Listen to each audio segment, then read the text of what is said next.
All right, all right, all right. Dazed and Confused. Director Richard Linklater felt that music was important to the film. He even gave the actors mixtapes he had created for their characters. This movie, I think, is proof that you can have like very minimal plot, just have like good vibes, and it still be a good movie. You know what I mean? Even though I wasn't around in the 70s, there's just something so true about the movie and its portrayal of teenagers in America. I think it's completely normal for them to revel in rebellion and sometimes give adults the finger. You know, like that's just what they do. Like that's just a part of the human experience, I think. If you haven't seen this movie, where have you been? Go watch this movie now. Turn this off and go watch it now, and then come back. Yeah. Hey man, you like and subscribe yet? Nah, not yet, man. It'd be a lot cooler if you did.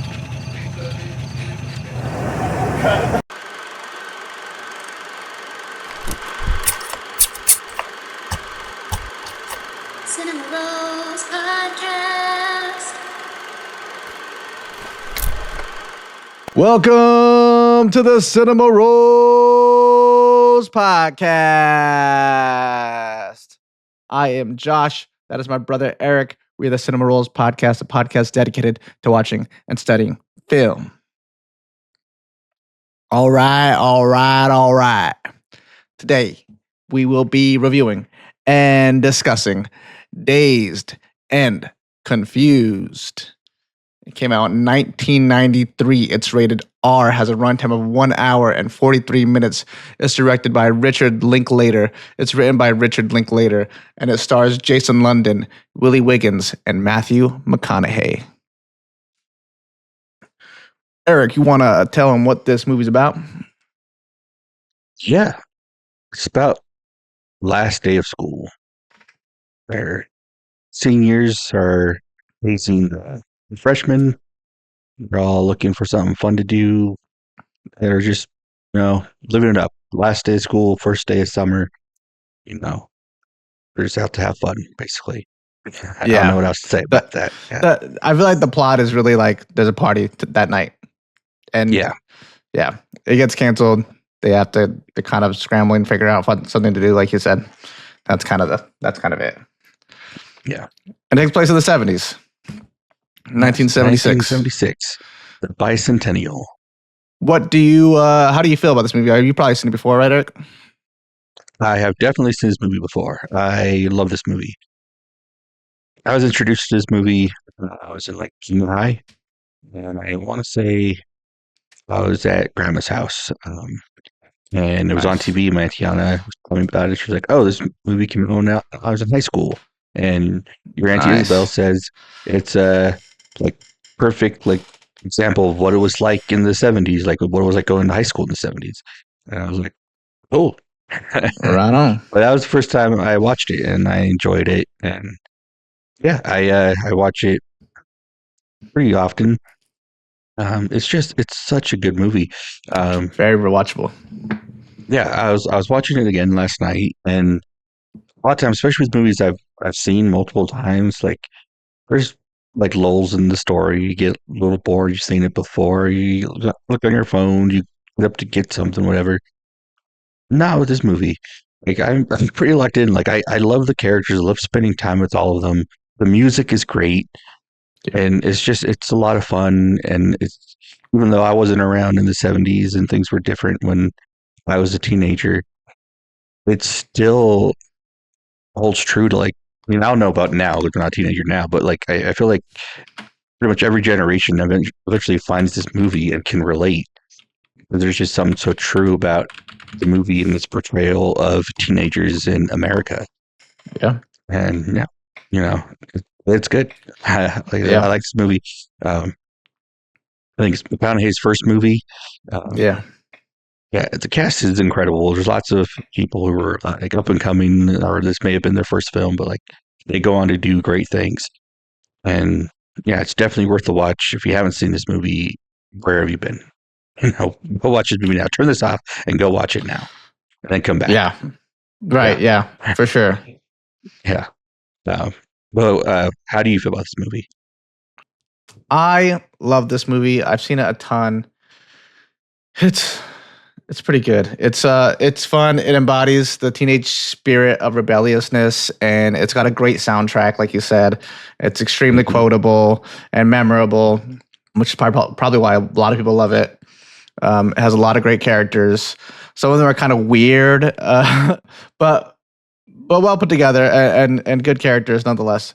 I feel like there's a lot of people out there that are really heavy on plot. Right. I'm a person that's really heavy on like story structure and stories, right? Because I feel like that's like the bare bones of the film. But plot, I feel like people focus really heavily on it. And this movie, I think, is proof that you can have like very minimal plot and just have like good vibes and it still be a good movie. You know what I mean? Because this movie is very, very vibe heavy. Yeah, because like I was talking about earlier, there's like very little plot to the movie. It's like there's a party that gets canceled, and then after that, they're just kind of being high schoolers on their first day of summer break. But it's somehow still really good and well put together. I think a lot of people nowadays also will talk about needle drops and how they're sometimes distracting depending on how recognizable the song is, like how popular the song is, and how it kind of takes you out of the immersion of the movie. But I feel like this movie has like a ton of needle drops, and a lot of them are really recognizable, if not all of them. And it doesn't ever break the immersion. I think, and if anything, it helps. I feel like the movie almost relies. It relies on its soundtrack to help you be more immersed in the movie, and I think that's because it's all songs from that time period, and a lot of the songs in the movie are diegetic, meaning that like the characters are hearing it as well, not just the audience, you know? I think it's interesting too that the last movie that won the poll, which by the way, everybody, thank you for voting on the poll on Instagram and choosing this movie. It was really close. Like we had a lot of people voting close, and it was like neck and neck the whole time. It was crazy. Yeah. But the poll before this one, Hook won. And I think it's interesting that Hook won because I feel like this movie is like a teenage Neverland to me. Yeah. It's there's one common fear and angst amongst all the characters in the movie. And that is the fear of growing up. The freshmen are all worried and a little bit excited to be going into high school. And all the seniors are all worried about their last year, what they're going to do with their last year of high school, and what they're going to do afterwards.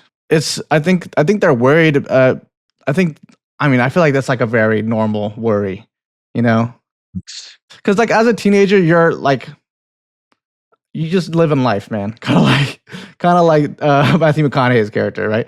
Even though he's not a teenager anymore, but you just live in life, and you're allowed to make mistakes. You're allowed to break rules with minimal consequences because you're a kid, and everybody knows, like, okay, kids they don't know any better. They're kind of they fuck up every now and then. You kind of just got to give them a slap on the wrist sometimes and let them go. And I think it's completely normal for them to revel in rebellion and sometimes give adults the finger. You know, like that's just what they do. Like that's just a part of the human experience, I think. But once you grow up and you start getting older and you start becoming an adult, you slowly start becoming the thing that you were once rebelling against. Matthew McConaughey is like their Peter Pan. He's like the cool guy that's like kind of trying to convince them, hey, don't grow up, you know, be like me, you know, I'm so cool. I have, you know, I never became like the other adults. What's really cool is because like I've seen this movie a lot, right? And whenever we review a movie that I've seen a ton, I always try to go into it with like a new perspective. I'm like, okay, let me see, what can I get out of this that I haven't got out of it before? And this was actually the thing that I got out of it this time. And I think had we not watched Hook last time, maybe I wouldn't have had this perspective. But it was interesting because I had this epiphany about the movie. I paused it, went to the bathroom real quick, came back. And then when I came back, like 5 minutes later, there's a line in the movie, right? And there's so many lines in this movie. So, but if you're looking down at your phone, I promise you're gonna miss it. it's right at the towards the end of the movie, right when the party's ending, and everyone's leaving, and Pink is walking to Matthew McConaughey's car, and Matthew McConaughey, and he's like he calls him what does he call him? I think he calls him like could have been or would have been. He calls him would have been. I think it's referring to like his high school year as a quarterback or whatever, maybe playing football. But he calls him would have been, and as he's walking up to Matthew McConaughey, there's someone says a line off screen, and I think it's Kevin, or I think Pickford, Kevin Pickford. He's in that scene. He's off screen. He's off screen walking up to Matthew McConaughey and Pink, and off screen he says, "What about Peter Pan?" He says, "What about Peter Pan?" And I was like, "Oh my god." I was literally just thinking about how this movie is like a teenage Neverland, and there's and there's nothing that leads into it, and there's no one that responds to it. Right after that, Slater interrupts and starts talking to Matthew McConaughey's character. So no one ever like refers to what was said off screen about Peter Pan. It's just in there. For what seems to be no apparent reason, but I think the actual reason is that was the director's intent. It was supposed to be like a teenage Neverland, and Matthew McConaughey is supposed to be Peter Pan. They are walking up to him as he states the line. So I thought it like clicked. It all clicked. Speaking of him being Peter Pan and being cool and all, he is a really cool character. Everyone, when they quote this movie, they quote him. You know, he's like the coolest guy in the movie, but he's also kind of a loser. He's also kind of a creep. You know, like like I love these high school girls. I get older, they stay the same age. You know, like that's weird. And everyone, I think everyone would agree with that. And I think everyone has known a guy like that like never left his hometown and just kind of try to revel in his glory days, even though those glory days are long past, you know? Even when they're like leaving the football field, they're getting in trouble by the cop, and he knows the cop, and they're talking about their football days for a second. And like, I can see why the kids would like him, right? Like, all the high schoolers would think he's cool. He has a cool car. He's a cool, chill guy. He has smooth lines, and he probably does a lot for them. Like he organized the party at the Moon Tower, right? Like he's like the guy, you know. I could see why they would like him, but he really is kind of a loser. Like I think everyone knows somebody like that, and every time you think back about that person, you're like, yeah, that guy was kind of a loser. So I don't think the message in this one, like in Peter Pan, is to never grow up. I don't think that's the message. I think the message really is to live in the moment and to never stop questioning what you're doing it for or who you're doing it for. You shouldn't do things just because they're expected of you to do it. Yeah. You should do what you want to do, right? So the whole rebellion thing isn't rebelling against adults. It isn't just rebelling against authority.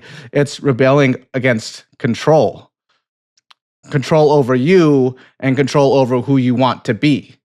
And there's a lot of examples in the movie of this, right? For example, the hazing ritual.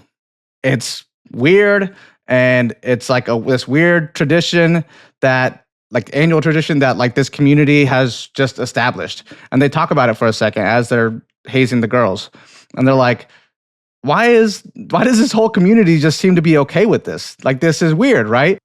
And it is. And like, I get it. Like, I get to a point, like, it's kind of cool. Like the older kids take you, haze you, and then they kind of become cool with you at the end, like break you down to build you up, kind of thing.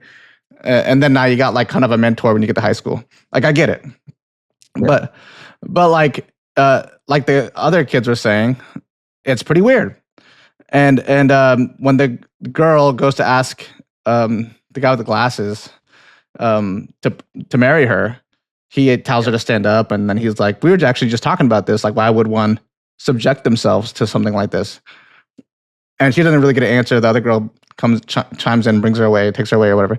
Then at the party, that same girl is talking to that same guy, The girl that was hazing her before is all drunk and walks past and tries to get her to lay on the ground again. She's like, you got 3 seconds to get on the ground, right? And the guy's like, don't do it. And she doesn't do it, right? So, and in that case, she's not rebelling against adulthood, or she's not rebelling against authority.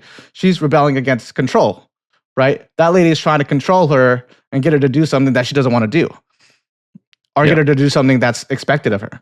And she refuses. And in that moment, she's like, the guy's like, I'm really proud of you. That's awesome. I'm glad you did that. And another example is Mike, the guy that gets into a fight, the friend that gets into a fight, right? He like punches him and gets beat up. Early in the movie, he's talking about what he's going to do after high school, his whole plan that he's had to go to college and become a lawyer. And he's kind of talking about how maybe he doesn't want to do that anymore. And his friends are like, you don't want to be a lawyer? And their friends are responding that way because that's what he's always talked about. That's always what's been expected of him. He's a smart guy. He could get into law school if he wanted to. Like everyone would expect him to go the lawyer route because he's a smart guy. But he goes, I just want to dance, right? And then it cuts. It's supposed to be like the punchline, and then it cuts. But that's him talking about like what's expected of him and what he really wants to do. And then the whole movie, Pink, is talking about whether or not he wants to play on the football team, right? Because these coaches have these new rules that they're applying to their athletes, and he doesn't want to abide by them. And then he's not even sure if he even wants to play football anymore. He doesn't know really what he wants. He sounds like he wants to start a band. In the first, like, in the beginning of the movie, that's like one of the first things he says to his friends. He's like, we should just start a band. So it seems like that's what he wants to do. But the whole community, his coaches, even his friends that are trying to get him to sign it, like, dude, just sign it. Like, you don't even have to fucking follow the rules. Just sign the paper and you can do whatever you want. The old guy at the baseball game who's like, he grabs his arm and he's like, are you ready to throw the football 1,000 yards or so? I forget what the fuck he says to him. He says something like that. And Pink's like, yeah, I guess so, right? So the whole, in Texas, big football state, right? Like, like they love their high school teams, college teams, But so the whole community is kind of relying on Pink to play football for the next year because he's a good quarterback. They're all expecting him to do so. He doesn't even know if he wants to. And then at the end, he throws the paper in his coach's face because, and again, not him rebelling against adults, not him rebelling against authority, but rebelling against control over him and who he wants to be and what he wants to do. So that's ultimately what I think the movie's about. I think a lot of people miss that when they watch the film. I missed it like the 1,000 times I had seen it until I just watched it today. And on a surface level, it really feels like a movie that's just about vibes and growing up in the 70s. There's more to it than that. It's about life, man. It's about life. Living. Livin. Yeah, so I like this movie a lot. It's a good movie. And with that, we can get into ratings. What would you ratings? Yeah, what would you rate this movie, Eric? What would I rate this movie? I think I'm going to give it a 9. Honestly, 9. Nice. I don't know. Yeah, that's a solid rating. I'm not gonna lie, I haven't even thought about a rating at all. Yeah, I think I'm gonna go up there with you, Eric. 9. Just because it's so rewatchable, and it's like you said, it's so good. Like, and it's rewatchable in a way that's like you want to watch it. It's not rewatchable in a way where like I'm just gonna put this on because I don't know what else to watch. I honestly just want to look at my phone. I just need background noise, right? Which is what a lot of people do nowadays. It's not one of those movies like you put it on, you're gonna put your phone down because the movie is so good and entertaining. Yeah. So, 9 for me as well. Cool. Cool. Right on. What do we do next? Fun facts. Yeah? Fun facts. Yeah. All right. I'm excited for this. All right. Let's roll the clip. Fun facts with Eric. There are a ton of facts for this movie. I didn't get everything. I know there's some things I'm missing, and so if I remember them, I just spit them out. But also, if there's anything feel free to chime in as well. Cool. All right. Dazed and Confused was a box office flop, making only $8.2 million with a budget of $6.9 million. Dang. Of that 6.9, about 20% was used to license music for the film. Director Richard Linklater felt that music was important to the film. He even gave the actors mixtapes he had created for their characters. The soundtrack went double platinum. Yeah, I totally agree with that. I feel like music really is like the spearhead of culture, and it always has been. The movie did get its name from the Led Zeppelin song, but no Led Zeppelin tracks can be heard in the film. That's true. Linklater wanted to use their song Rock and Roll during the final scene and had the okay from 2 of the band members, but was eventually shot down by Robert Plant. Come on, Robert Plant. Why, dude? He said no. That's whack. Linklater eventually did get to use a Zeppelin song in his movie School of Rock after Jack Black recorded a video of himself pleading with the band. Nice. Right on, Jack Black. That's the man. Vince Vaughn was considered for the role of Benny O'Donnell. Didn't get it because Linklater thought he looked too similar to Ben Affleck and thought people would confuse the characters. I think at the time, maybe, yeah. I don't see it now, At the time, but they probably looked. yeah, Now, definitely not. yeah. Other actors that were considered but didn't make the cut were Claire Danes, Elizabeth Berkley, Ashley Judd, Brendan Fraser, and Jon Favreau. Wow. It's a lot of big names. Matthew McConaughey got his role by simply being in the right place at the right time. Took a girl to a bar. A casting director just so happened to be at. The bartender was a friend of his and let him know that Don Phillips was there. The two hit it off, and McConaughey even sent his date home. 2 of them then were eventually kicked from the bar. Dang. Yeah. That's crazy. That's so crazy. Renee Zellweger is an uncredited extra in the film. Who's Renee Zellweger? She's a famous actress. Bridget Jones's Diary, I don't think that's a film series you've watched, but she's the lead in those. She's the voice of the girl in the Bee movie. Oh, okay. I gotcha. I know who she is now. Yeah. John Andrews was difficult to work with. He got into a physical fight with co-star Jason London, which resulted in his role being reduced and McConaughey's Wooderson being expanded. Yeah. I was going to say, I think he was supposed to be kind of like more of a main character, no? But because he was so hard to work with. I think it was supposed to be like more him and Jason London's characters. Like I think they were supposed to kind of like be best friends. Yeah. They definitely weren't off screen. Yeah. Yeah. That's crazy. Linklater and McConaughey's dads played football together at the University of Houston. Oh, wow. Yeah. That's crazy. Is that how they they didn't even know. Oh, I was going to say, is that how they kicked off a conversation at that bar or no? No, well, it wasn't him. It was the casting director, Don Phillips. Oh, casting director was there. Oh, that's right. Okay. Linklater named his characters after his high school classmates, 3 of which tried to sue him, claiming he didn't get their okay to use their names. The case was thrown out. Yeah, get out of here. You think you own your names? Yeah. Think your name's got copyright? Linklater originally wanted the movie to only be set in a car with 4 friends driving around listening to an 8-track of ZZ Top. Interesting. It's much different.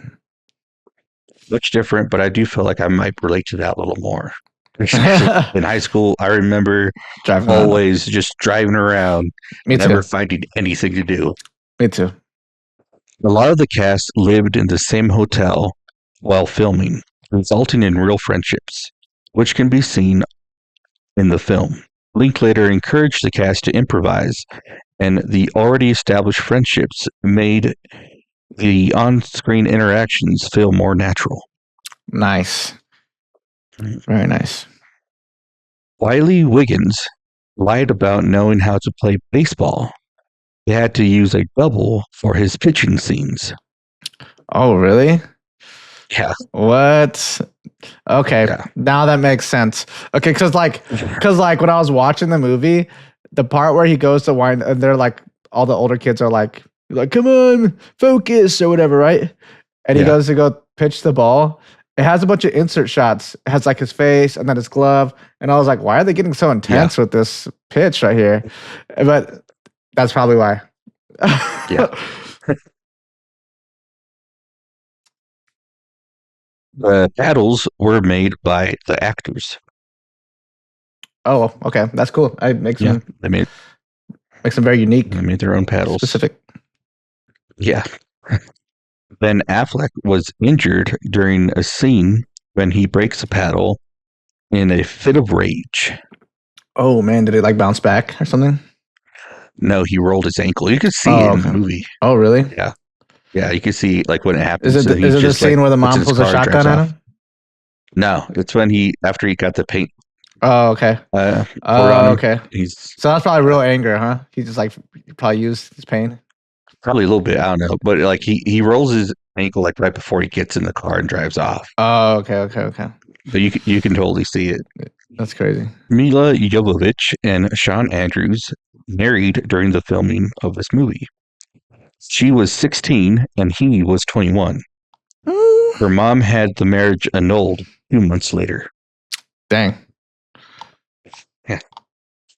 They were both. I didn't realize Mila Jovovich was that young in this movie. They're both good-looking characters, though. Good-looking kids. Yeah. I could see why they would end up with each other. The age gap's a little weird, but I get it. Yeah. Linklater was asked to make a sequel, but he refused. Good for him. Yeah. Good for him. Yeah. He's not a He did go sellout. on to make a spiritual sequel. What do you mean? Everybody Wants Some. That movie. Everybody It's wants considered some? a spiritual sequel to Dazed and Confused. I'm It's gonna, not a literal I'm sequel. gonna look it up. I've never seen it. Everybody wants some? I've never seen it either. I want to see it. I have to check it out. And that's all the facts I have written down, but I did want to say that McConaughey's line, all right, it's improvised. His first scene that he did was the one at Camp Notch where he's hitting on a redheaded girl. Before they shot, Linklater told him, he's like, okay, so this character, like he's probably already had like any girl he ever wanted. Like all like the cheerleader, the good looking girls, whatever. Yeah. Do you think he would try to go for the intellectual redhead? And so like that was like what he told him, and so McConaughey said like give me 30 minutes and we'll do it. And so like he went off and he like came up with his lines and drove up and So that whole scene is pretty much improvised as well? Pretty much, yeah. Wow. That's cool. So he's just, I mean, I guess that makes sense. I've seen McConaughey on interviews and all these other things. He's a very well-spoken dude. He's very witty and he's a smart guy. And he's charismatic, very charismatic. So I guess that makes sense. Because like that scene specifically, I feel like we recreated that scene for one of our little like and subscribe things, right? Yeah. And I had to play McConaughey's part, kind of, and I pretty much wrote his same dialogue but used it for our purpose, and just memorizing that little part, like I fucked up I think like a couple of the lines, you know what I mean? And the fact that he just and I was nervous too, like I don't know if anybody else could tell like while watching the little previews, but like he seemed so chill, like he he was just very natural on camera. Yeah, he just was meant to be an actor, I guess. I guess so. He said that his character only wanted like a few things, like to have a good time, to have a nice car, to drink some beers. He's like, I already have like everything, and like the character has everything he wants except for the girl. Like he wants a girl, he has to have one. So he's like, that was his motivation. Gotcha. And he wanted the redhead, huh? Yeah. It's funny. Right on. I know too with the soundtracks that he made for the actors. They're like specific to each character, and I think for Yeah. McConaughey's character, I want to say it was like Zeppelin and like ZZ Top, and I think Mhm. and this band, whatever this band. I honestly don't know this band very well, but I don't know. Tooth Fang, I guess. He said that in the mixtapes, there wasn't just 70s music. It was stuff from before then too. Like he was saying that they probably listened to Okay. like greatest hits albums and stuff. True, yeah, Things like music that their parents would have introduced them to. yeah. But it was like everything up to 76.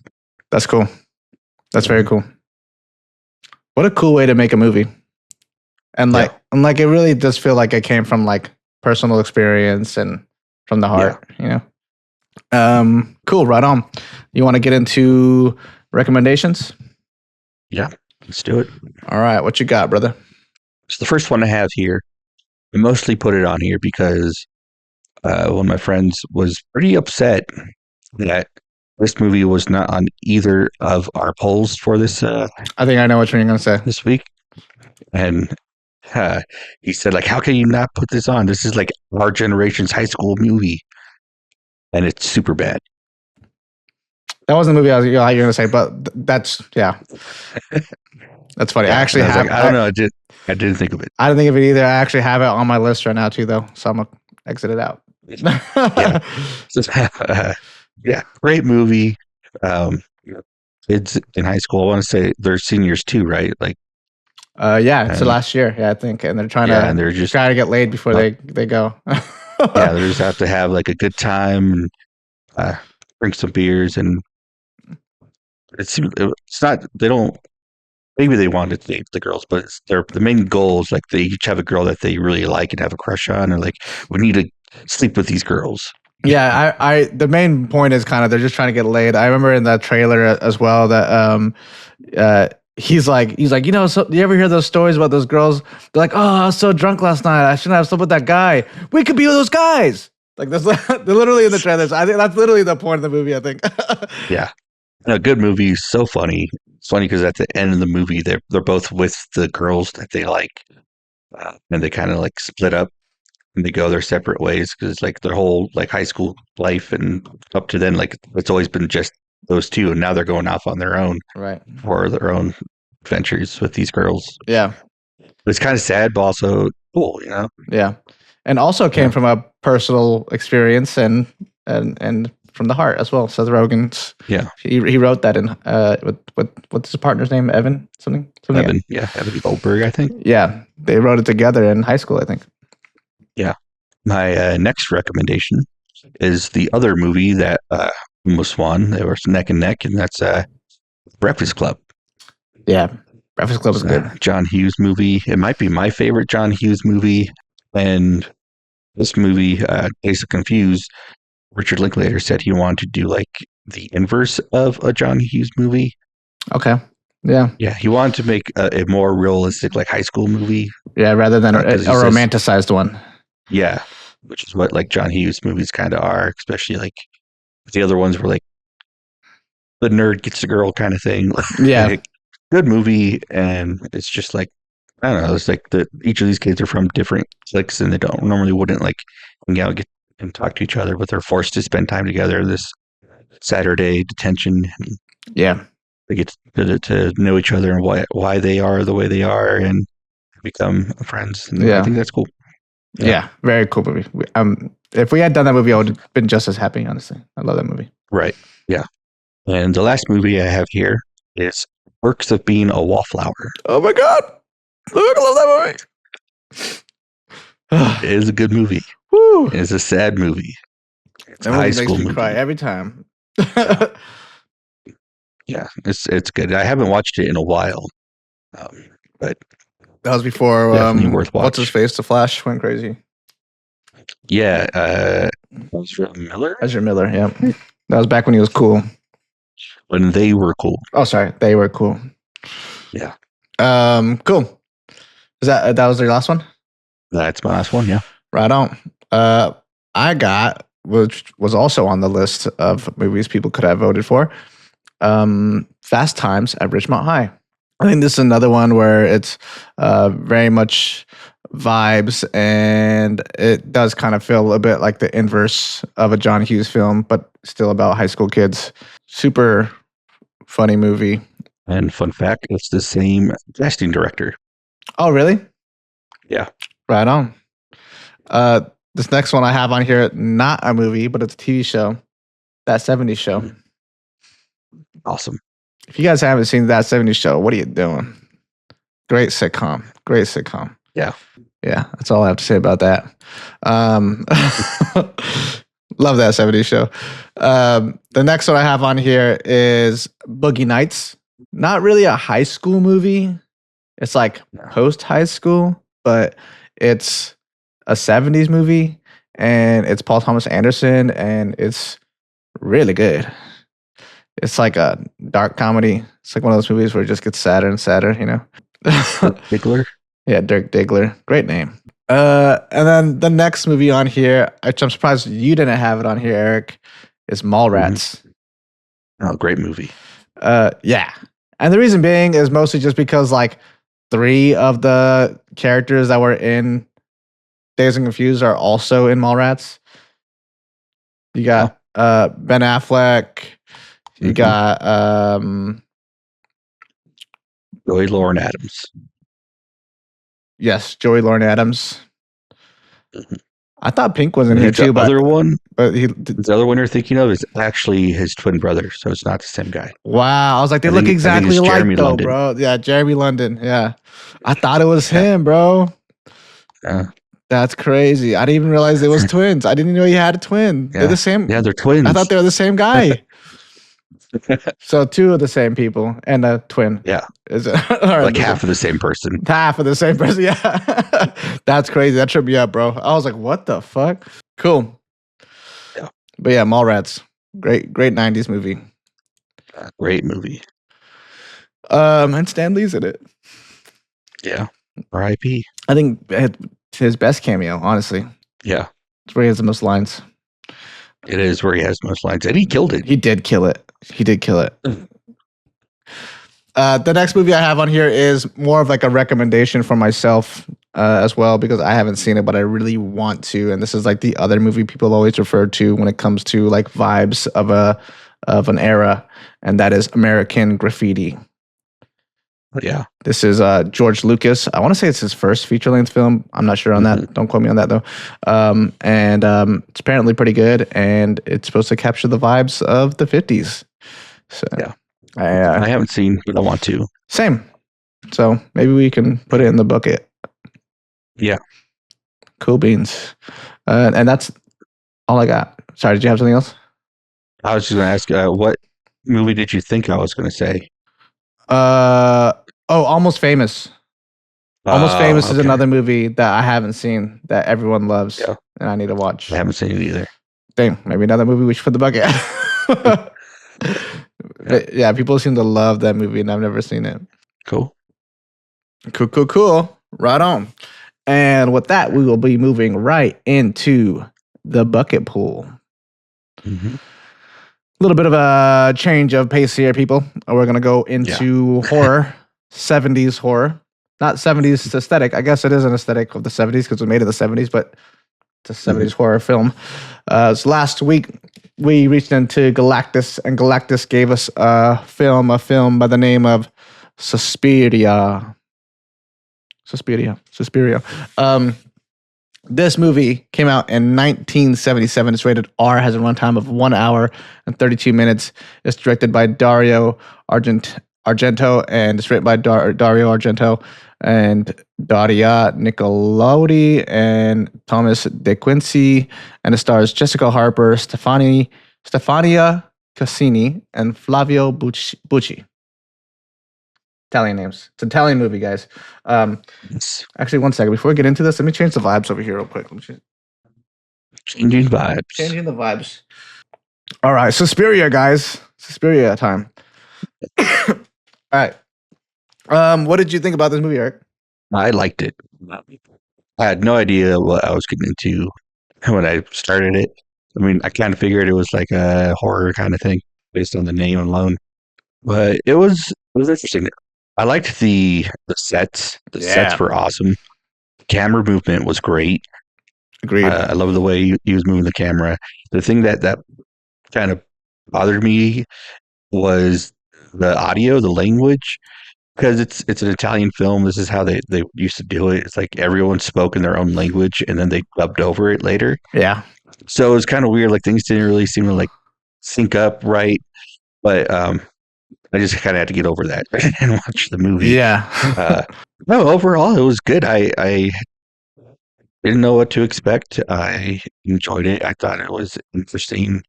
And yeah, it's a Italian movie, but it's set in Germany, and the Yeah. lead like after like the character's American. American. Yeah. So, so all these like mixing of cultures, but it was good. What did you think? Yeah, I'm kind of on the same page with you. I knew of this movie. I didn't know what it was about really. I just knew it was a 70s horror that people really like, and I wanted to check it out. I agree. The set design is great. The interior design on these like buildings that I'm not sure if they're shooting like on location or if it was all a set, but the interior design of it all was awesome. It's very colorful. The lighting is really cool as well. I like the way he was using color and light in this movie. It was creepy. It was eerie. Camera placement and movement is definitely a big takeaway, I think. It reminded me a little bit of like a mix of Phantasm and The Exorcist. And I could see that. And the reason why I say The Exorcist is because The Exorcist also has a lot of like interesting shots like that where it's like really far. The camera's like really far away. So, and then like the eeriness of it, and then the music as well. You know, The music was really good. Music was really good. The music was interesting because it had like vocals in it, but it wasn't like singing. It was like yeah, like whispering and shit. Like what the fuck? Yeah. So it was very cool. I was not expecting it to be this cool. I do think it was kind of like you said, the dubbing was weird. Natalie's like, why is the audio off? Is the audio off? And I was like, I don't think so. I went to go check the languages. Like, this is the only language it's in, so it has to be correct. You know?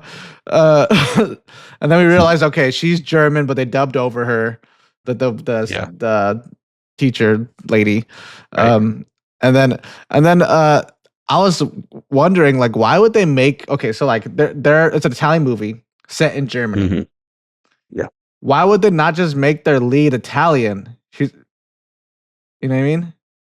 I know. Like, if the whole movie was gonna be in Italian, why not just make her Italian? It's not like she wouldn't be a foreigner in Germany. Still, she still like would be a foreigner in Germany speaking a different language. You know what I mean? I don't know. I think, and my best guess was that they just wanted a more of a chance for it to have a like international release. Yeah, and they thought maybe like Americans would relate to it more if the main character was American. That's my guess. I don't know. I also like how like the blood is like paint. It's like that old school like red paint. Yeah. I also like the use of shapes in this movie. Mm-hmm. It's very interesting. He really liked rectangles and squares. There's a lot of rectangles and squares in this movie. If you're a bit on the acoustic side and you notice patterns very easily, you'll see that, you know? What else? What else about this movie? I didn't think it was going to end up being about witches. That was a nice little surprise. And the witch lady was mad scary looking. Like when she finally got her ass, yo. They showed her face. I was like, oh gosh, she ugly. I will say too, there's some things about it that I wish would have been just a little like expanded on a little bit more. Yes. Like her relationship with the boy that like seems to like her. She seems to like him. Yeah. That doesn't really go anywhere. Yeah, and it went nowhere. Yeah. And like I'm like, okay, well, and at one point when her friend goes missing, he's like the one that lies about it. He's like, yeah, I heard her leave. She got in a car, blah, blah, blah. Right. And she obviously didn't do any of those things. So either he just like thought he heard her or he lied. Yeah. You know, which Yeah. if you just think someone left, why would you just be like, yeah, that's what happened? You know, like, you know what I mean? Like, so he's obviously lying. So I'm like, okay, well, is he with the coven? Is he in the coven? Yeah, but then you don't see him at the end. So I'm like, I don't know. You know, like, Yeah. So I wish that would have got expanded out a little bit more. Mm-hmm. Yeah, I think there was aspects of the film that I didn't understand or was missing. Like, so I understand they're witches. I think they needed a sacrifice of something, but they never really explain why specifically the American girl or why the other girl that ran away. like they needed those ones. The other girls that are there, they don't need. Right. I don't know. I- Why this person specifically? I think it was mostly because they were onto them. Like, they were like on the verge of exposing them as witches. I think that's it. Because the other girl seemed like she was like suspicious of them. The first girl that came running out of the house about the blue iris, or what, like, she obviously found that secret door, right? So she was snooping. Yeah. And then when she found the door, she left. She ran away. So the reason why they killed her was just like to, I guess, keep their secret. And then her other friend also to like kind of snooping around and kind of try to figure out like, oh, where's the footsteps going? Kind of onto them. They kill her off. This American girl, as soon as she gets there, she's already onto him because she heard the homegirl leave saying blue iris, the secret door, the blue iris. Yeah. And they're like, fuck, she already knows too much. So yeah. But if that was the case, why make her stay at the school? Why put her in close proximity to the other girl that knew the girl that ran away and already knew things? They're stupid. I don't know. And also, when, as soon as she got there, like they started giving her that wine and that food that seemed to like be making her sick. And they're like, it's to like make your blood strong or whatever. Like, yeah, it seemed like they wanted her. Like that, the whole reason for them even inviting her to the school was so that they can sacrifice her. I mean, maybe, but also too, she was technically supposed to be roomed up with that other girl, which I also think should have got expanded on a little bit. Like they introduced her in the beginning when she first gets there. The girl with the colored eyes. Olga, or the one that she was staying with? Yeah, so off campus? No, was it off campus? I don't know. Maybe it was off campus. Yeah, but I guess like I forget what happened. The girl like was like, "Nah, you need to go live over there. You can't stay with me anymore." I forget why though. What happened was, so like first they tell her like, "Oh, well, a room opened up. You can stay." He's like, "Well, I kind of like staying over there with Olga. It's cool." Right. And they're like, "No, you have to stay." And she's like, "I don't want to." And then she like faints or whatever, and so she's sick. And then they're like, "Well, you have to stay here now." Oh, okay, right. When she's dancing, yeah. Okay. Yeah, I don't know. My assumption was just that like they just try to kill off anybody that was on like figuring out that they are witches, but I don't know. Yeah. I really do want to check out the new movie now, though. I feel like another thing that could have been was 2018 it was made.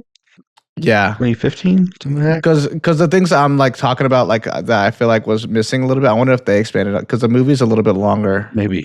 Yeah. Because I feel like another thing they could have expanded too. Yeah. Another thing they could have expanded on was the music and the dancing aspect of it. Yeah. Which I think could have tied in really cool with this whole witch aesthetic. You know what I mean? Yeah. So I kind of wanted to see more of that. Also, did your picture resolution feel like it was like squeezed to be like formatted to like formatted to fit like your screen? I feel like there are some scenes, there are some shots where it felt like it was compressed. Could have been. Anyways, just an observation, but yeah. Other than that, really cool movie. Really enjoyed it. I do want to check out the new one. Cool. You got anything else for Suspiria? No, I don't think so. Okay. I don't think I have anything either. Cool. Right on. Let's go ahead and pull from that giant head bucket thing of Galactus. All right. Liked it. Giant head bucket thing. We do this every week, people. Every week we pull from this bucket. We pull a movie out. We might watch it. We might review it. Write down there in the comments what movie you would like us to watch, and we will put it in that bucket. A 4:30 movie. Oh, nice. I've been meaning to watch this movie. Yeah. I haven't watched Good it one. yet. I liked it. I feel like I almost put it on like a few months ago, and then I just didn't. I think I got busy. Cool. Did you put this movie in here? I did. Nice. Nice. Right on. Cool. I've been meaning to watch this movie anyways. Cool. Right on. Well, let's go ahead and change. I'm gonna change the vibes, and then we'll move back into other things. More vibe changing. You gotta change the vibes. We are back, and we are back to talk about what we've been watching, right? That's what we're at. That's where we're at right now. What have you been watching, brother? I haven't been watching anything. X-Men? Did you watch X-Men? Watched X-Men, yeah. I watched X-Men 97. Gambit is back. Back in and black, that was baby. cool. But he was evil, sort of. That was cool. I liked the episode. I couldn't tell. Is this like the last episode of this season, or is there more? I don't know. How many episodes are there so far? I don't remember. I don't think there's a lot. There might be more. Yeah. I think there's only like 8 episodes right now. Yeah. Pretty cool, though. Pretty cool stuff. Yeah. Feel bad for Rogue. Yeah. She's been through it, yo. She really has. She always get with the bad boys, and they all get messed up. That's what happens when you get with bad boys. Yeah, it's true. You know, Jean has her own trauma from being with Scott, too. So maybe it's not just bad boys. True. Yeah. But is that trauma? Maybe it's Is that trauma because of Scott, or is that trauma just because like she got trauma? I mean, I think she already had trauma, yeah. But I think Scott doesn't really help. Fair. I think he kind of makes things worse sometimes. Yeah. I don't think he helps aid in that trauma at all. Like if she's having a traumatic moment, he's kind of just like, Gene, get your head in the game. We need you, bro. Like, stop crying about it. You know, like, yeah, I can see that. Which is why she goes to Wolverine for that kind of stuff. You know, she be hoeing, dude. She be hoeing. Well, I mean, Wolverine has his past traumas too. So yeah, they trauma bond. Anything else? You been watching anything else? I don't think so. Cool. Yeah. What about you? I didn't watch much either, honestly. I watched X-Men, and we also watched House of the Dragon. Uh-huh. I think they got one more episode left. It's gonna get crazy, bro. It's getting crazy. Lots of drama involving dragons. It's crazy. What's that house again? Targaryen. The Targaryens. Yeah. They like their incest, you know. They do. They really do. The ancestral drama and trauma. But yeah, I think that's it. Did I watch something else? Did I watch anything else? I feel like I did, but I can't remember what it was. Aria and I beat Halo. Did see that. How was that? It was cool. It was a lot of fun. Yeah, she looked like she enjoyed it. Yeah, it was. That's like her vibe. If she has like excuse to just stay home and like be under blankets and like play video games all day, that's like she loves that. So Nice. one of the days I was like, "Hey, Dad's got nothing to do today. You want to beat this game? We'll have like a whole Halo day, and like we'll do it how like me and my friends used to do it. Like we'll get a bunch of snacks and soda, and then we'll just play Halo all day. Mountain Dew Code Red. Yeah, you know, yeah, exactly. Yeah, we got like cookies and chips, and she got like those like mini Coca-Colas. Oh yeah, nice. Yeah, it was a good time. A lot of fun. Really cool with the new graphics and whatnot. Yeah, it looks amazing. I haven't gotten very far, but Yeah, it's cool. it's pretty cool. Yeah. I will say I think they shortened the game a little bit. I feel like we got through it pretty fast, like faster than I remember it being. But I mean, we did play it all day, so I don't know. That seems about right. But also, apparently, there's a prequel mission that they have for it, and I guess they're going to be some more like other missions out that you can do. It's cool. not just the main story. So right on. Guess we're gonna keep playing it then. Yeah. Isn't it weird seeing Xbox after you loaded up a game on your PlayStation? For sure. Ari asked me that. That was the first question. She was like, "Why did it say Xbox?" And I was like, "Oh, because I think it was made by Xbox people, or they own it still, but they released it on PlayStation. I don't know what's going on." Yeah. But yeah, I think that's it. I think that's all I've been watching. Cool. Yeah. I wish I watched more, but that's kind of it. Did you watch the Bad Game Show with Kevin and Jay? Okay. At one point, it gets kind of gross. I was like, I can't watch it. I was like eating. I was like, I can't watch this right now. That's all I've been watching. You want to get into what we're looking forward to? Yeah. I think the first thing we got to talk about is Primetime. Oh, Primetime. Yeah. Bruh, how good does that look? It looks pretty good. It looks really good. Yeah. Rob Pat's killing it. Yeah. He got the It's Chris Hansen. Yeah, he got the Chris Why don't you Hansen have a seat impression. right there?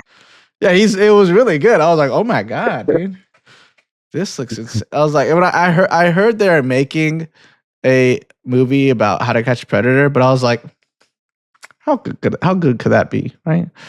But like, it looks really good. I was like, wow, okay, Yeah. I will be there. It'll be bigger than last. Yeah. Does Chris Hansen have like a sketchy past or history at all? A little sketchy. Yeah. Okay. I don't know about his past so much. After the show, he did something kind of sketchy with fraudulent checks, and he got arrested for. Oh, okay. That's it. Nothing like too weird. Okay. Because I was like, in the preview, it looks like they're gonna like dive into like a deeper part of him that people don't know about, and I'm like, what did he do? Yeah. So I mean, from the movie, it looks like he's chasing ratings, which makes sense. yeah. Yeah, I'd seen Tony Ravioli. I don't know how to pronounce his name, but seeing him as Predator is weird. For sure. Yeah. Yeah. I was like, no, I like that guy. Yeah. Oh, there's actually a couple things I've been watching. I remember now. Ooh. Bleach, 1,000-year Blood War arc. It's fucking peak anime, yo. Great show. Nice. Yeah, super cool. Lots of cool fights popping off this season. And fuck, I just forgot the other one. What was the other one? I've been watching White Lotus. And what's crazy, this third season of White Lotus, right? I'm almost done with it. But what's crazy is when I was watching Dazed and Confused, I noticed that the girl that was doing the hazing, right? Parker Posey, right? I don't know, maybe. But Or brunette. That's not Mitch's sister. yeah, yes. She is in the White Lotus. Yes. Yeah. She plays the mom. Yeah, Parker Posey. Yeah, you're right. She plays the mom in this third season. And I really don't like the way she talks in this show. Like the way she speaks is like I think she's supposed to be kind of like an annoying, like out of touch character. But when I was on Dazed and Confused and I saw her talking and like her mannerisms and like the way again like how she's talking, I was like, oh snap, this is the same lady. She's just really young here. Yeah, it was crazy. What a coincidence. I'll always remember her as Lisa from Josie and the Pussycats. Oh, was she in Josie and the Pussycats? I haven't seen that movie in a minute, and that is officially all I've been watching. All right. Well, anything else coming out you want to talk about? Yeah, it's actually out. I didn't even know. But apparently one of the shorts from Star Wars Visions got its own little mini-series. It looks kind of cool. Which one? It's the Ninth Jedi. Oh, okay. Cool. Yeah. Right on. I want to check that out. Yeah, I want to check that out too. They have officially casted Cyclops in the MCU. I saw. I don't remember the guy's name. Something Connor, I think. I don't know the guy, but I think just based off his looks, I think it's a good cast. He looks like Scott Summers. Yeah, I think it's a good cast. Yeah. Oh, and I think he was in Warfare, movie Warfare. He was in Warfare. Yeah, I think it's a good one. What do you think? Yeah, I mean, looks alone, it looks good. I haven't really seen him in much, so yeah, I'd say cool. Oh, did I talk about how I watched the new Avatar movie? The new Avatar movie? Yeah, did I mention the animated movie? Yeah, have I talked about that yet? I think you talked about it last week. Right? Did I talk about it last week?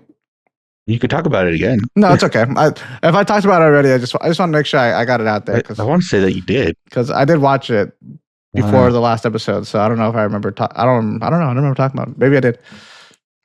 But I watched that as well. I don't remember. Okay. And it's very good.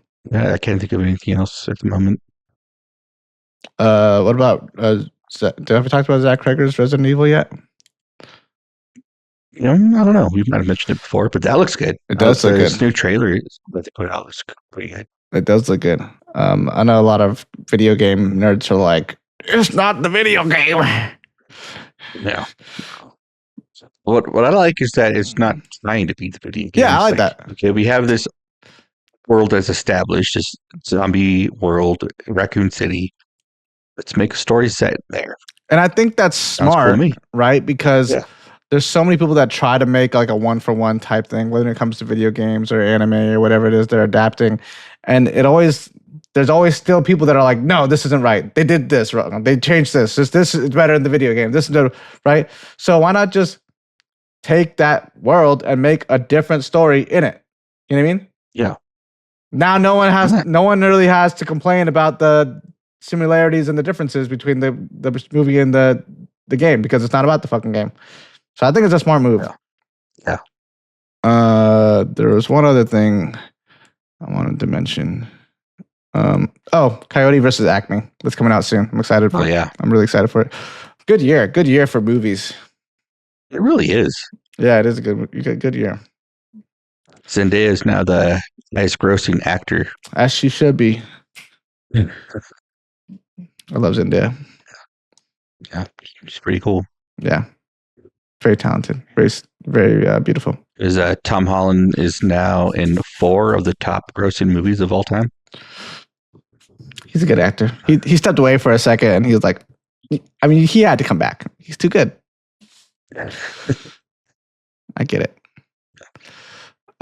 Cool. You want to move on from this section and move on to final thoughts? Final thoughts. Cool. Do you have anything that you want to talk about here at Final Thoughts? All right. I'm sure there's a lot to say about this movie. But when I was watching it last night, I was thinking, and a lot of people, a lot of generations can relate to this movie.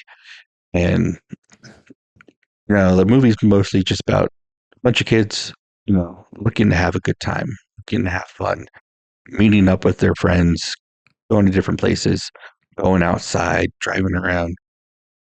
I don't know what this generation does, but I was wondering if technology has kind of gotten in the way of that.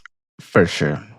Like technology, like in the 70s and even in the 90s growing up, like we thought of it as something that was going to make our lives easier, like with all the advances that we eventually get to. And it kind of has in a way, but I feel like it's also separated us and divided us, and people aren't as close as they were. People don't really go out like they used to. Like people don't even go out to get their food. If they're going to get fast food, they have it delivered to them now. So I feel like there's less interactions between people, and I don't know how this new generation does things, how they meet with friends and what they do with those friends, or if maybe they just do it all mostly online via Discord and stuff. It's different. But I feel like maybe we're moving away from how things used to be, and kind of sad.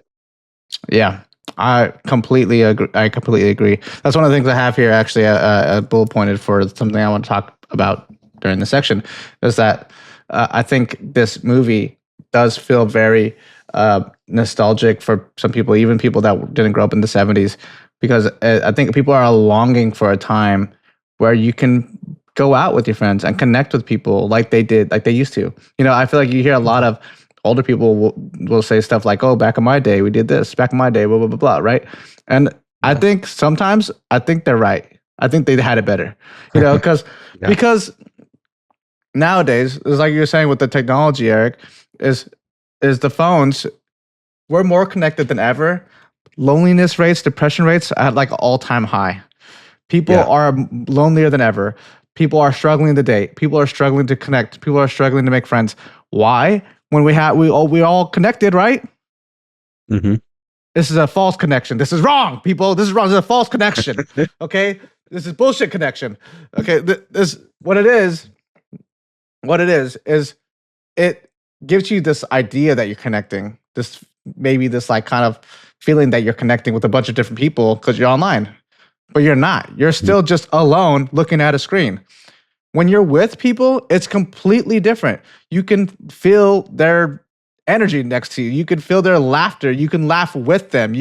It's real time rendering. You know what I mean? It's like you don't gotta wait for the response to come through text. You know what I mean? Like that's real connection, right? Mm-hmm. And because of technology and because of convenience, we've now traded that connection for convenience, and now we're missing things like third places. There's a whole thing about third places. People are like, "Oh, we're losing our third places," right? In the 80s, it was arcades, right? In the 70s, and you see this in this movie, it was like pool table places are also kind of arcades, Yeah. right? And they're able to go to these places and hang out. And in the 90s and a little bit in the 2000s, it was the mall. Yeah. It was the mall. The mall was the third place. You can go there and just hang out. You might run into some people that you know. I used to get dropped off at the mall all the time. It was the place to just go hang out and be somewhere with your friends, away from your parents, And now nobody goes to malls. Nobody goes to arcades, really. People that do go to arcades are adults, actually. Now they're not kids anymore. But yeah, we've really lost that, and it's really sad, honestly, because the kids nowadays, and I know some of them because, like I said before, Natalie's cousins, they're like some of them are in high school, some of them just graduated high school, and they're all socially pretty awkward. Like, yeah, they're all like this all the time, and they're all socially awkward, and that's got to be rough, yo. It's got to be really rough. They ain't living. You just got to start living. Yeah. LIVIN. Mm-hmm. But yeah, it's really sad. I think that is something really special about this movie. So you can kind of get a glimpse of what it was like or what it could be like, Literal slice of life. Yeah. Yeah.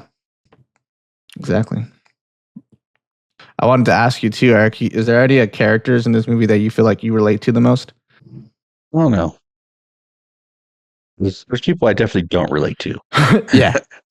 like Slater. I like him. I know people like him. Yeah. And I usually get along with those people very well. Yeah. Not me. But, like I said, the first time I watched it, I was junior, so I was definitely able to relate to Mitch's character. Yeah. At that time. I was never much of a bully. I can't really relate to Ben Affleck's character that much. That dude's weird. Ben Affleck's character is so weird in this movie. He's weird. I think I can kind of relate to Mike a bit. I understand him. I like Mike. Yeah. I can relate to Pink. Although I was never an athlete, I still understand his situation, where he's coming from, what he's trying to figure out. I think a lot of people can. Like, you don't have to be specifically like all-star quarterback to understand like what he's going through. Yeah. So yeah, I think I would say those are the characters that I mostly relate to. Nice. Yeah. Right on. What about you? I feel like I don't really relate to like any specific character because I feel like I see aspects of myself in like a few of them. But if I had to like mix like two of them, I would say probably Slater and Pink. Okay. Because like in high school, I wasn't like as big of a stoner as Slater was, but I was smoking weed. I was pretty high at the time. Most of my friends are like kind of stoner-ish, you know.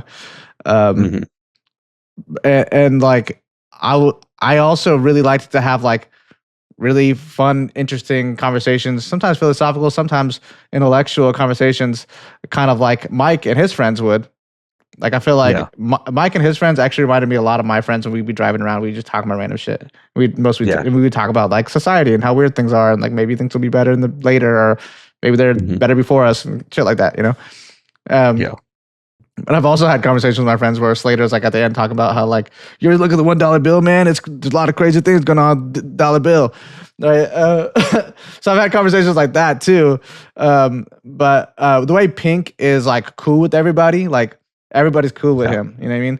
I feel like I relate to him in that aspect. And I never really thought about it much until like, I remember I was roommating with she ended up being a terrible person, but I was roommating with one of my old high school colleagues, and we pulled out the yearbook, and we were like looking at all these different people in our class, and she was like, I don't know, like, and these people. I was like, oh, that's this person.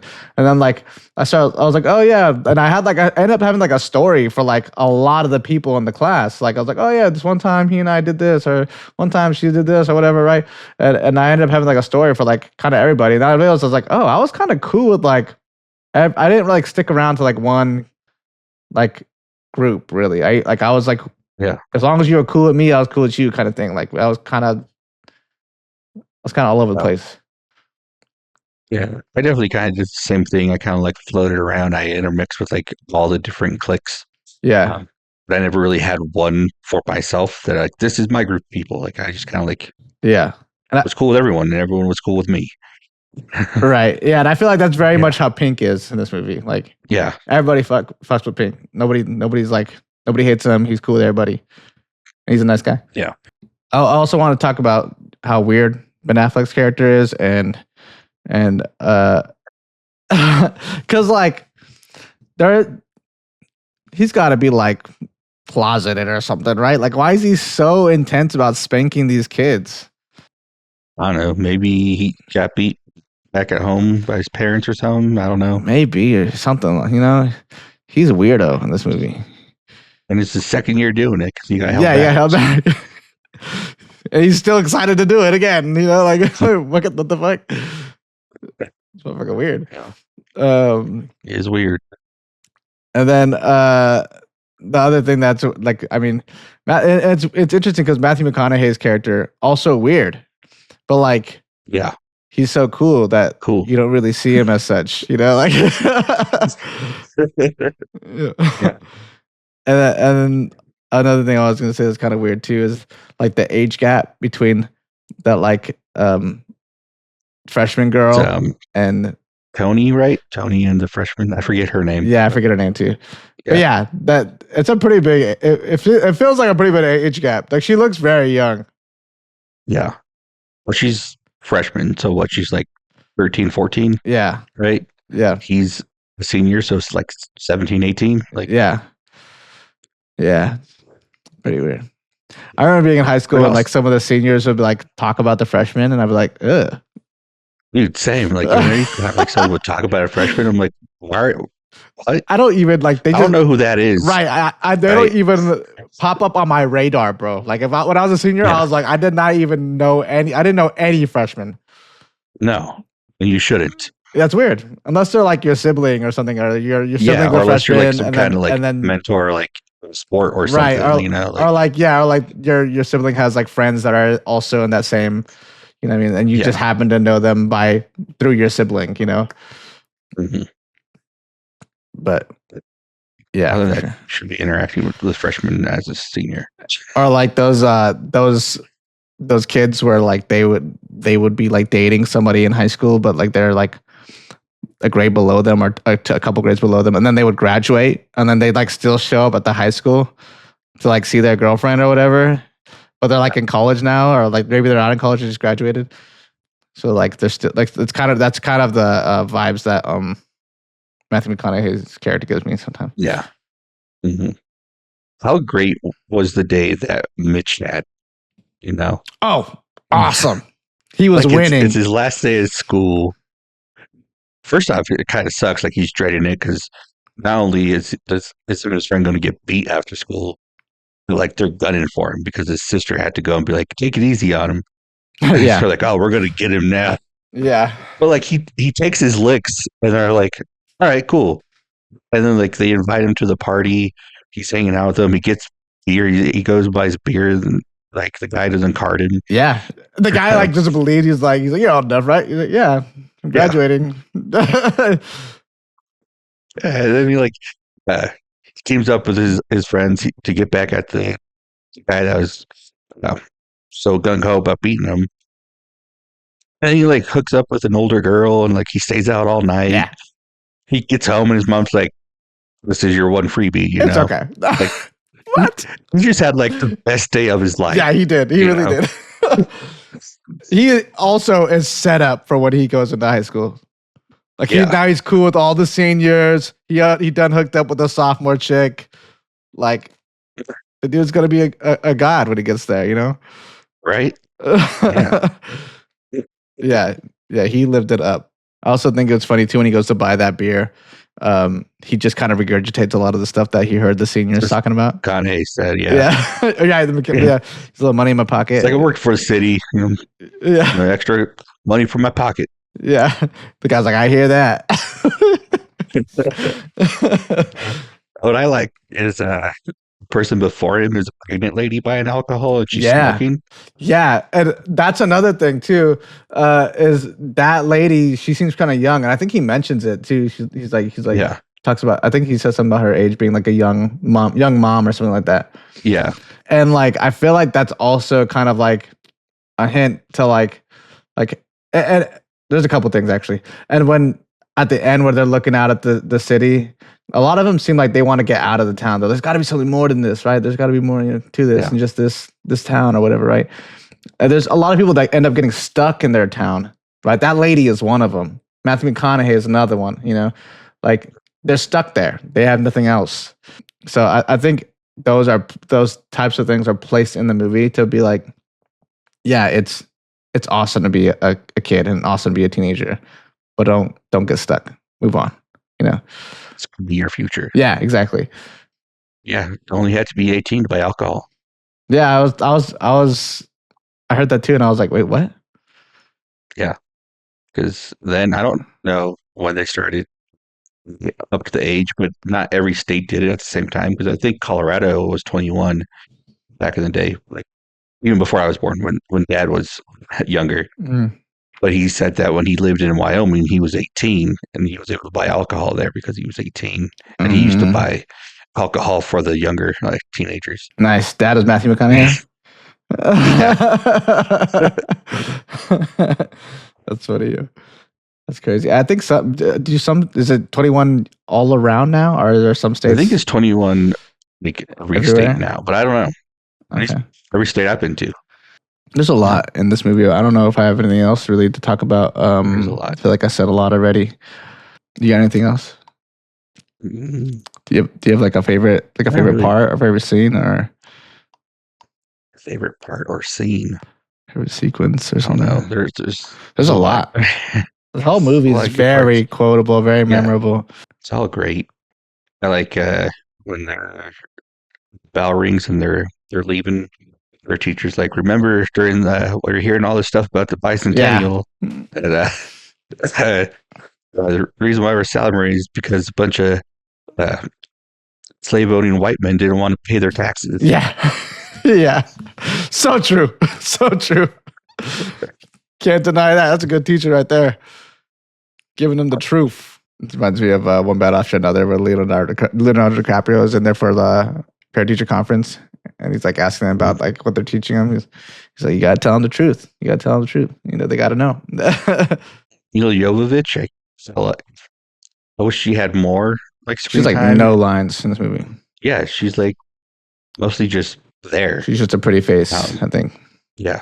I wonder if it's because Sean Andrews' character had like role was reduced that her Maybe, yeah, because that was his girlfriend.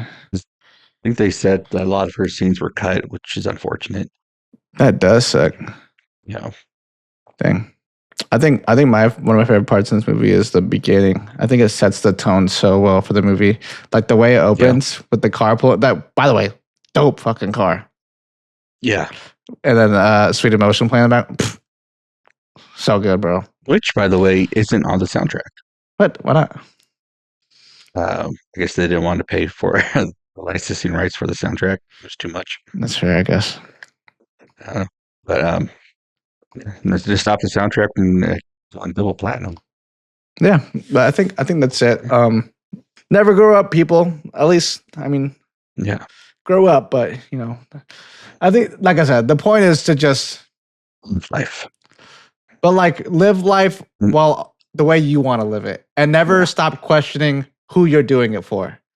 Do it for you. Do it because you want to do it, not because you're expected to. Enjoy your life while you're here. Like make the best of your time. Yeah. Yeah, for sure. And that's it, people. That's the episode. You got anything else, Eric? That's it. No, I think that's it. All right, get out of here, people. Get everyone leave. I'm just kidding. Love you guys. Thank you guys for watching. We really appreciate y'all. Thank you guys for commenting on the videos. Thank you guys for voting on the polls. Thank you guys for choosing this movie. I love this movie. I think this was a really fun episode. I would love to do more high school movies. We actually got a couple of messages from people that were like kind of wanting us to do the other movies as well. Yeah. So I think this is a popular genre or not genre. I guess it's a genre, but theme, fun theme. All right. Yeah. So maybe we'll do it again with some different movies. Maybe we'll put Superbad in there, Almost Famous in there, you know. Yeah. So make sure you guys are following the Instagram because that's where we do it.